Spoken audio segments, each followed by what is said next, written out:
kabayan! Always think positive!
So, yan. Balik tayo. Umalis na yung mga ano natin, nagtatrabaho. Si Bunso, si Mister, si Panganay. So, lahat sila may pasok ngayon. Si Bunso maagang pumasok ngayon kasi pinakiusapan siya ng manager niya kung pwede siyang mag-early duty. So, ang schedule niya, 7:30 to 3:30 ata. Medyo mahaba-haba yung schedule niya. Kaya yun, di ba? Pinag-prepare ko siya ng babaunin niya. So, tayo lang mag-isa ngayon dito.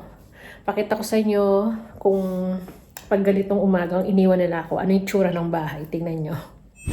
Taran! So, yan. As usual. Yan. Ang dami kong hugasan, mga pinaglutuan. Di pa ako nakapagpunas. Ayan, marumi pa dyan.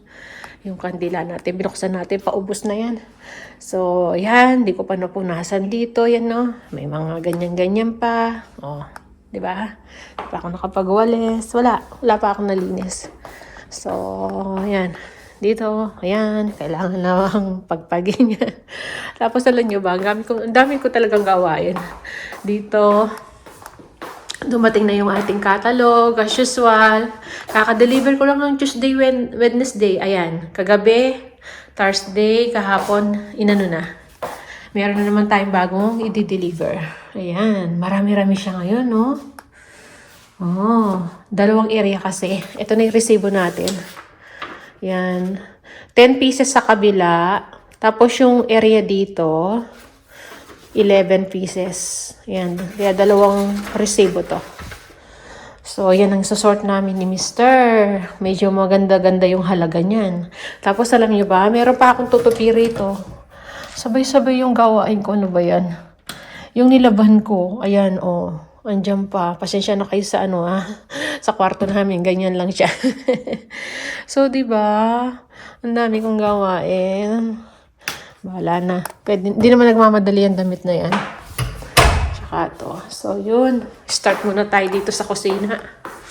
Ayoko nakikitang marami yung kusina ako eh.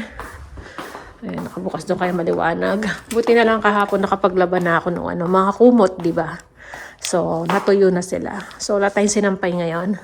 Yung aking garden, di ko pa nasilip. Hindi ko pa naitaas yung ating yung net. Ayan.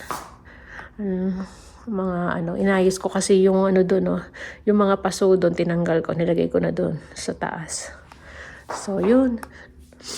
Ay, mamaya-maya na ako mag-almusal. Linis muna tayo.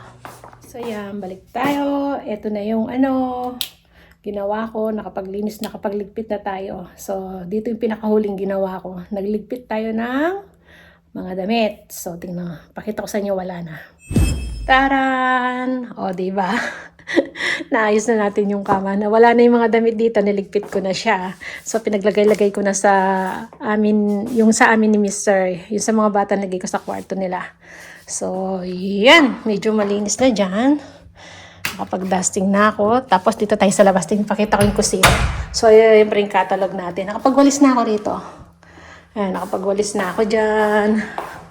Pati yung CR, nawalisan ko tsaka nag-map ako doon. So, yun. Tapos, naglalaba nga pala ako. Naisipan ko maglaba kasi Sabado bukas, baka walang pasok si Mr. Baka biglang mag-umalis kami. So, naglaba na ako ngayon. Maganda yung araw. So, yan. May nakasalang tayo niyan. Yan, lalagyan ko pa lang ng sabon. Pero nakapagsampay na ako. Habang naglilinis ako, sinampay ko yung, nilaban ko yung mga sapin ng, yung sapin ng mga, tawag dito, yung ating couch. Ayan. So, may papasin nyo wala yung sapin kasi nandun na, nakasampay na. So, yan. Nakapag-ayos na tayo, nakapag-dusting na. So, yan na yung ating salas, nakapaglinis ng konti. Ayan, walis-walis, punas-punas, yung ating dining. Dito sa kusina, ayan, nalinis na, nakapaghugas na ako ng plato. Tapos dito, nakapaghugas na rin, nakapaghugas. Ano bang tawag to? Nakapagpunas. Ayan, malinis na dyan. Ayan, o, diba? Tapos, siya nga pala kanina, bago ako naglinis, nagdilig kasi ako sa, sa garden natin. So, yun. Nakita ko mga to, kinuha ko na. Ayan, sili, tsaka green beans, 3 piraso. Tapos yung spinach natin, malalaki na eh. Yung dahon, kinuha ko. So magagamit natin yan. Baka lagay ko sa sinigang mamaya. Kasi naubos na yung dahon ng sinigang natin. No? Dahil binaon ng 2. Ayan, tapos dito pala sa cheddar. Kapaglinis na rin pala ako rito. Ayan. Dito yung tambayan ni Mr. Ayan. Ito yung tambayan ni Mr. Kaya, puro yan. Dark. Ayan. Ito, dark, black siya. Ito, dark gray yan. So, balak nga nilang pinturahan ng dark yan. Kasi pag cheddar, parang nanonood lang sila sa sinihan ba. Ganyan ang gusto nila. Yung medyo dark yung So, hindi ko sila pinakikialaman dito kasi sa kanila yan. Kaya yung mga toys na yan, kay panganay yan. Tapos, yun. Ayaw nila maglagay ng mga dyan halaman. Ayaw ni Mr. So, di ko na sila pinapakialaman kasi tambayan nila yan. So, yun, malinis na rin. So, yan, ang ating kusina. Okay na. Pinapadrain ko na lang yon. Tapos, ito yung nalinis ko na. So, yun lang. Sa mga kwarto, sila na nalagipit. Kasi nung isang araw, nilinis ko na yan. Nilagay ko na yung mga damit nila. So, yun, tutuloy ko yung aking labahan. At pwede na tayo sigurong kumain nito. Kakain na tayo. Harap na tayo, tingnan yung itsura natin. So, nagugutom na ako. So, yan lang muna yung vlog natin. Mga ganap ngayong araw na to. Yan. So, yan. Maraming salamat. Kita-kita na lang tayo sa masunod na video. See ya!